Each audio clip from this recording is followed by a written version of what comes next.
Zee 24 तास एक पाऊल पुढे। दिवे आगारच्या गणेश मूर्ती प्रकरणी आज दिवे आगारात ग्रामसभा होते। सुवर्ण गणेश मंदिरातील गणेश मूर्ती प्रमाणेच हुबेहूब चांदीची मूर्ती पुण्यातील सराफ जितेंद्र घोडके यांनी तयार केली आहे। या मूर्तीला 24 कॅरेट सोन्याचा मुलामा देण्यात आलाय। मात्र ही मूर्ती मंदिरात स्थापन करावी का यावर आज ग्रामसभा होते। ही मूर्ती बसवण्यापूर्वी मान्यवर गुरुजी आणि भाविकांची मतही विचारात घेतली जाणं तेवढंच आवश्यक आहे। त्यामुळे आजच्या ग्रामसभेच्या निर्णयाकडे संपूर्ण राज्याचं लक्ष लागलंय। या संदर्भात ठाण्याचे लघु उद्योजक आणि गणेश भक्त विजय देवधर यांच्याशी आम्ही चर्चा केली। तर गणेश मूर्ती स्थापनेबाबत त्यांनी चांगला विचार मांडलाय। राज्यातल्या सर्व गणेश मंडळांनी तसंच गणेश भक्तांनी एकत्र येऊन आपल्या इच्छेप्रमाणे ऐपतीप्रमाणे सोनं दान करून ही गणेश मूर्ती घडवावी आणि स्थापित करावी असा विचार त्यांनी मांडलाय। अर्थातच दिवे आगारची जी गणेश मूर्ती आहे, आपल्याला माहिती आहे दिवे आगार हे पर्यटन तीर्थक्षेत्र म्हणून समजलं जायचं। अनेक पर्यटक या गणपतीचं दर्शन घेण्यासाठी खास दिवे आगारला यायचे। मात्र आपण बघतोय की ही सुवर्ण गणेश मूर्ती जी आहे ती चोरीला गेली आणि त्यानंतर त्या मूर्तीला वितळवण्यात या चोरांनी ज्या तऱ्हेनं आपण बघितलं चोरी केल्यानंतर मात्र आज आपण बघतोय की सराफ जे आहेत घोडके त्यांनी अशाच प्रकारची चांदीची हुबेहूब मूर्ती तयार केली आणि त्याला सुवर्ण मुलामा दिला। पण आता प्रश्न असा आहे की ही मूर्ती स्थापन करावी की नाही आणि अर्थातच सर्व गणेश भक्तांचं मत, सर्व मान्यवरांचं मत या संदर्भात जाणून घेणं अतिशय महत्त्वाचं आहे ही मूर्ती तिथे स्थापन होण्याआधी।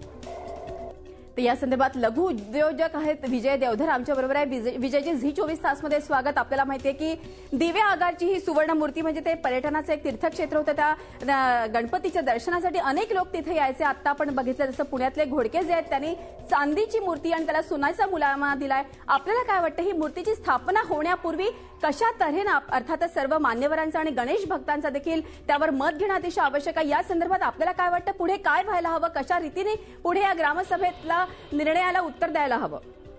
मला वाटतं की घोडके सराफांनी जे गोष्ट सांगितलेली आहे ती सुद्धा ग्रामस्थांनी विचारात घ्यायला हरकत नाही। परंतु पुढे लोकसहभागातून माणसांनी समाजातल्या गणेश भक्तांनी गणेश मंडळांनी आपल्या सहभागातून ग्रॅम 2 ग्रॅम सोन्याचं दान करून परत पहिल्याच वजनाची आणि तशीच हुबेहूब प्रतिकृती तयार करून तिचं सन्मानपूर्वक प्राणप्रतिष्ठा केली जावी। म्हणजे एका दुष्कृत्याचं आपण एका सत्कृत्याने उत्तर दिल्यासारखं होईल। खरोखरच एका दुष्कृत्याचं सत्कृत्याने उत्तर दिल्यासारखं होईल। अतिशय चांगला विचार मांडलाय आपण विजयजी। या संदर्भात मला असं विचारायचंय की सोन्याबरोबरच जर का कोणाला पैसा द्यायचा असेल, फंड द्यायचा असेल आणि अशा तऱ्हेचा पैसा फंड सोनं जमा करून अशा तऱ्हेची सोन्याची मूर्ती निर्माण होण्याला आपला या संदर्भात आपलं मत काय आहे? सोनं द्या, पैसे द्या, कुठल्याही रूपाने दान द्या की जेणेकरून ही मूर्ती परत तयार होईल। परंतु ही गोष्ट लोकसहभागातून होऊन द्या। अगदी, त्यामुळे लोकांना त्याची जाणीव होईल। अगदी अगदी, कारण की शेवटी गणेश हे सगळ्यांचं दैवत आहे। गणेश भक्त त्याचबरोबर मान्यवर सगळ्यांना असंच वाटतं या क्षणी की अर्थातच सोन्याची मूर्ती असावी। तर आपलं देखील असंच म्हणणं आहे विजयजी की ज्या तऱ्हेनं ही जी मूर्ती आहे ही सगळ्यांनी मिळून थोडंफार सोनं दान करावं, पैसा दान करावा, फंड तयार करावं एक प्रकारचा आणि सोन्याची मूर्ती तिथे स्थापन करावी असा आपला विचार आहे। बरोबर, आणि हे सामाजिक सहभागातून लोकांच्या सहभागातून हे काम व्हावं। खरोखरच लोकांच्या सहभागातून आपलं या तऱ्हेनं काम व्हावं असं आपल्याला वाटतं की विजयजी, तर या संदर्भात कशा प्रकारची आता मोहीम व्हायला पाहिजे, कशा प्रकारे हा फंड निर्माण करायला हवे या संदर्भात तुमचं काय मत आहे? जसा पूर्वी पैसा फंड निर्माण केला गेला तसा कुठल्या तरी सामाजिक संस्थेने पुढाकार घेऊन गणेश भक्तांना आणि गणेश मंडळ महाराष्ट्रात एवढी सुदृढ अवस्थेत आहेत, इतर काही धर्मदाय संस्था आहेत, त्यांना आवाहन करावं। त्यांनी आपल्या इच्छेनुसार कुवतीनुसार महाराष्ट्रात इतके सधन लोक आहेत की एक माणूस सुद्धा 2 किंवा 2.5 किलो सोनं सहज देऊ शकतो। अगदी खरं। परंतु ही मूर्ती लोकसहभागातून घडावी।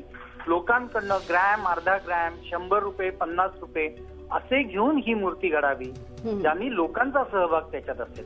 खरोखर आहे, म्हणजे हा भक्तांचा सुखकर्ता आहे आणि दुःख हरता आहे आणि अशा वेळेस हे दुष्कृत्यावर मात करून एका सत्कृत्याकडे वाटचाल करावी आणि अशा तऱ्हेनं केवळ सोनं नाही तर पैसा आणि फंड गोळा करून अशा प्रकारे सोन्याची मूर्ती तिथे स्थापन व्हावी अशी देखील विजयजींची इच्छा आहे. स्वतः जयंत साळगावकर आपल्याबरोबर आहे. जयंतजी, झी 24 तासमध्ये स्वागत. आपल्याला हा महत्त्वाचा मुद्दा कदाचित माहितीच आहे की दिवे आगारची गणेश मूर्ती जी चोरीला गेली, जी सोन्याची होती, आता पुण्यातले जे व्यापारी आहेत घोडके, त्यांनी स्वतः एक चांदीची मूर्ती तयार करून त्याला सोन्याचा मुलामा दिलाय. आपलं या संदर्भात काय मत आहे की कशा तऱ्हेची आता ग्रामसभा होत्या, राज्याचं लक्ष तिथे लागलेलं आहे आणि या संदर्भात निर्णय होणार आहे, या संदर्भात आपलं काय मत आहे? अशा प्रकारे मूर्ती तिथं बसवायला हरकत नाही प्राणप्रतिष्ठा करून, पण त्याआधी त्या वास्तूची शांती करायला पाहिजे, वास्तू शांत करायला पाहिजे आणि यापुढे त्या देवळाकडे संरक्षणाची चांगली व्यवस्था करायला पाहिजे. देवळाच्या कोणातरी भक्तांनी एकेका रखवालदाराचा पगाराचा खर्च उचलावा आणि अशा रीतीने त्याचे 24 तास जागृत पाहायला पाहिजे.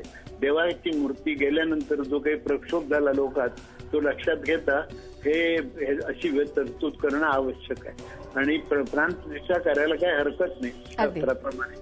झी 24 तास, एक पाऊल पुढे.